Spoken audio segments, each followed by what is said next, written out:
Sa simula ng tanawin, ipinakilala tayo kina Wayne, Keaton at Robin. Si Wayne ay himbing na nakaupo sa sasakyan habang sina Keaton at Robin na may takip sa mukha ay tahimik na pumasok sa tahanan upang dukutin si Gordy. Nakita nila Gordy na mahimbing sa kama habang inaayos nila ang plano sa pagkidnap, ngunit biglang pumalag ang biktima. Sa kaguluhan, pinilit ni Robin na tuhurin si Gordy at inamoy niya ito ng ether na nagdulot ng pagkawala ng ulirat. Agad nilang inilagay ang walang malay na si Gordy sa trunk at tumakas. Kinabukasan, inilabas nila si Gordy mula sa trunk at doon nila napag-alaman na sila pala ay matalik na magkaibigan simula kolehiyo at magkikita-kita para sa bachelor party ni Gordy sa Red River, Kentucky. Balak nilang libutin ang mga paboritong brewery sa Bluegrass Bourbon Trail.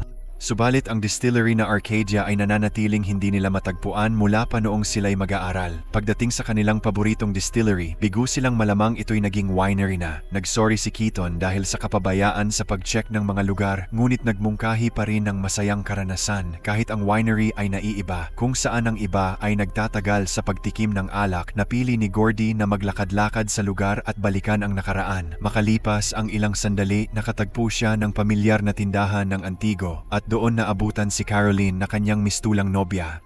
Isang dekada na ang nakalilipas simula noon. Una, hindi siya nahalata ni Gordy, ngunit sa ilang senyas, nagulat siya. Nagbalik tanaw sila sa kanilang nakaraan. Laking gulat niya na itinago ni Caroline lahat ng regalo nila sa isa't isa, kasama ang isang bote na alak, maya't mayay lango sa alak. Iminungkahi ni Caroline na mag-inuman sila, ngunit nagdalawang isip si Gordy dahil siya ay dating nalulong sa alak at ngayon ay nasa katinuan na sa loob ng 10 taon. Habang nagpapatuloy ang kanilang kwentuhan, nabanggit ni Caroline ang kwento ng kayamanan ng Bullet, paalala ng panahon ng prohibisyon na naging dahilan upang maging biktima ang pamilya Bullet ng gobyerno na naging sanhi ng pagtatago nila ng yaman sa gubat. Hindi naniniwala si Gordy na ito ay totoo, ngunit ibinunyag ni Caroline. Marami ang nagtangkang maghanap dito at bigla ang nawala. Parang kanilang natagpuan ang salapi para sa akin. Naintriga sa hiwagang ito, bumalik si Gordy sa kanyang mga kaibigan sa winery at nagbahagi ng kwento. Pinilit niya silang iwan ang mga tanim at maghanap ng kayamanan. Ayaw ni Robin at Keaton sa plano, ngunit tinukoy ni Gordy na bawat alamat ay may bahid ng katotohanan at walang kabuluhan ang buhay kung wala ito. Kung ang logic na yon ay sundin, magiging totoo rin ang Slenderman at ang Grinch na hindi ko nais. Nakapagpasya silang hanapin ang kayamanan. Nang sila'y nagtalakayan, isang estranghero ang lumapit kay Robin. Hinadlangan siya ni Gordy at pinalayas, ngunit ang lalaki persistent, kaya't inilabas ni Gordy ang kutsilyo sa mesa at itinutok sa lalaki, pinag-utosang umalis. Ang insidentey ikinagulat ng grupo, ngunit hindi muna pinansin. Sa sumunod na tagpo, nagtungo sa gubat ng rural Kentucky, ang apat, binaliwala ang no trespassing sign at nagsimulang maghukay sa minarkahang lugar. Pagkatapos ng isang araw na paghuhukay, nagtayo ang grupo ng kanilang kampo at nagpaningas ng apoy upang magpahinga. Nagkwentuhan habang umiinom at nanunigarilyo. Biglang natitigan ni Gordy ang dibdib ni Robin na aniyay parang mga mansanas. Di mapigilan ang nararamdaman, inilapit niya ang kamay, gumawa ng awkward na sitwasyon. Hindi komportable si Robin, ngunit pinalambot ni Keaton ang tensyon sa pamamagitan ng pribadong pag-uusap. Nagpatuloy ang grupo sa paghuhukay. Nagpalipas ng oras sa campfire, uminom, kumanta at nag-enjoy. Tuloy lang ang saya. Isang hapon, naputol ang jamming ng grupo ng mag-asawang matanda. Nagpakilala bilang Mr. at Mrs. Hitchens, inimbitahan nila ang mga nagkakampo sa kanilang tahanan para sa hapunan. Sa loob ng bahay, kaagad napansin ni Gordy ang sinaunang, maingat na inalaga ang baril. Inusisa niya ito ng masinsinan. Nakapansin sa paraan ng kanyang paghawak, nagpalagay si Mr. Hitchens na may karanasan si Gordy. Nagtatanong ang isang sundalo kay Gordy kung saan siya naglingkod. Sinagot ni Gordy na siya ay ipinadala sa Saigon noong Vietnam War noong 1968. Subalit, hindi man lang niya nagamit ang kanyang baril dahil sumabog ang kanilang kampo at dahil sa kanyang sugat, siya ay napauwi sa loob ng 1 linggo. Nang marinig ito, ibinahagi din ni Mr. Hitchens ang kanyang kwento na siya ay naglingkod para sa bansa noong ikalawang digmaang pandaigdig. Sa kanilang pag-uusap, pumunta si Keaton sa banyo kung saan nakakita siya ng isang karatulang may nakasulat na bala. Dahilan ito ng kanyang pagkataranta, kaya palihim siyang pumasok sa silid ng matandang mag-asawa upang kumpirmahin kung ang bahay ba ay pag-aari ng mga bala. Habang tinitingnan niya ang mga kabinet at drawer, nakadiskubre siya ng isang pistola na kanyang kinuha bilang proteksyon.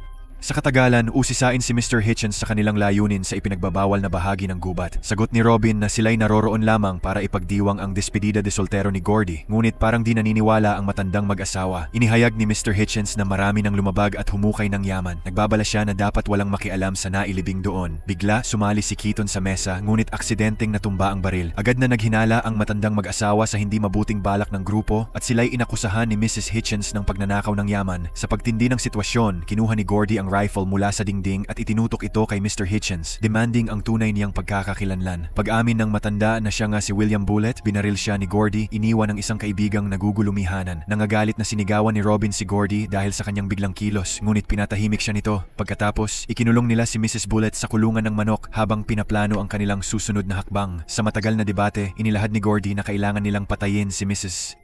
Subalit, nag-alinlangan ang ibang miyembro ng grupo, ngunit nagpumilit si Gordy na maaaring sumulpot ang mga pulis kung di nila tatapusin ang buhay ng matandang babae. Sa kakulangan ng opsyon, nagpresenta si Robin na siya na ang magpapatumba at maglilibing sa babae ng mag-isa. Sa mga sumunod na pangyayari, igugol ang gabing linisin ng gulo at agad silang umalis ng pagbubukang liwayway. At, kinakabahan at pagod, bumalik ang magkakaibigan sa kampo upang simulan ang pagbaklas at tanggalin ang lahat ng bakas ng kanilang ekspedisyon. Sa gitna nito, sinabi ni Wayne kay Gordy na mali ang kanyang ginawa at dadalhin nila ang insidenteng ito sa buong buhay nila. Nadistorbo si Gordy kaya't nagpaalam siya saglit, sinabing magpapalamig siya ng ulo. Pagkatapos ay naglakad siya pabalik sa bahay at nagsimulang uminom ng bourbon ni Mr. Bullets na lugmok sa hindi mapigilang bersyon ng kanyang sarili. Nang hindi siya bumalik agad, nagsimula sina Robin at Keaton na hanapin siya sa kagubatan. Nagdesisyon silang maghiwalay, ngunit nangakong magkikita sa punto de rendezvous pagkatapos ng isang oras. Hindi nagtagal, nakita ni Robin si Gordy, ngunit lasing na siya. Iyon ang mga mansanas. Hiniling niya na maupo siya sa isang punso ng kahoy para sa maikling usapan. Pagkatapos ay humingi ng tawad si Gordy sa hindi nararapat na paghipo sa kanya kanina. Sinabi niyang hindi niya kailanman nais na saktan siya at palaging naghanda para sa kanya sa labis niyang pagkagulat. Inamin din niya na mahal niya siya mula pa sa simula. Habang patuloy siya sa pagsasalita, lumapit si Gordy ng sobra sa kanya, kaya naitulak siya ni Robin at umalis, sinabing hanapin na lang niya ang kanyang sariling daan pabalik. Sa kabilang banda, bumalik si Keaton sa parehong ipinagbabawal na lugar. Lumalabas na nakita niya ang kayamanan sa kanilang naunang paghuhukay, ngunit pinili niyang sikreto ito sa kanyang mga kaibigan. Ngayon ay isinisilid niya ang lahat ng pera sa kanyang bag bago bumalik sa punto de rendezvous. Nang muling magkasama si Robin, magkasabay silang pumunta sa kanilang kotse, kung saan naroon na si Gordy. Habang naghahanda ang trio na umalis, napansin ni Gordy ang ilang perang papel sa bag ni Keaton. Ngayon, armado na siya ng mga bala ni Mr. Bullets, tinutukan niya ng baril si Keaton at hinihingi ang katotohanan. Sa sandaling ito, pinapahid ni Robin Pepper ng spray si Gordy sa mata at tumakbo palayo, ngunit kahit pansamantalang bulag, binaril ni Gordy ng 4 na putok sa iba't ibang direksyon. Isa doon ay tumama kay Keaton sa femoral artery. Sa kabila ng sobrang sakit sa paanuman ay nagawang gumapang si Keaton palayo sa kagubatan. Pagkatapos nito, iniwan ni Gordy ang pistola sa kotse at nagtungo upang hanapin si Keaton kasama sina Wayne at Tell. Ginamit ni Robin ang pagkakataong ito para kunin ang pistola at sundan si Gordy. Sa isang punto, nasa bingit siya ng pagbaril sa kanya mula sa likod, ngunit pinigilan siya ni Keaton sa huling sandali. Nagulat si Robin nang makita ang malalim na sugat sa kahoy ni Keaton. Sa kabila ng kanyang pag-aatubili, humingi siya ng suporta. Bago niya ipinagkatiwala ang baril para sa proteksyon at ipinangako na ito-turn over ang pera sa charity. Tama, ilang saglit pa, napansin ni Gordy si Keaton at marahang nilapitan ito upang di siya masaktan. Kanya nang kinuha ang baril at pera, iniwang naghihingalo si Keaton. Sa kabilang banda, sinikap ni Wayne na himukin si Gordy na di talikuran ang kanyang kaibigan, subalit hindi siya pinansin. Laking inis ni Wayne kaya agad siyang umalis. Naiwan si Gordy mag-isa. Nagpalit ang tanawin patungong flashback noong 10 taon ang nakalilipas. Inilalarawan ang isang gabing nag-celebrate sina Gordy, Robin at Keaton sa Red River Distillery. Pagkatapos ng labis na inuman, nakaidlip sina Robin at Keaton sa kotse, ngunit pinigilan ni Gordy ang sarili na antukin. Sa kasawiang palad, napaidlip si Gordy sa pagmamaneho at sa maikling sandaling iyon, aksidenteng nakabangga siya ng tao. Nagulantang siya at nagising. Bumaba si Gordy sa sasakyan at nasaksihan niyang hirap na hirap si Wayne. Di nagtagal, binawian ito ng buhay habang kandong niya. Sa takot na baka siya ay masakote ng pulisya, minabuti ni Gordy na ilibing ang bangkay sa kalapit na kagubatan. Nagkataon namang nagising sina Keaton at Robin.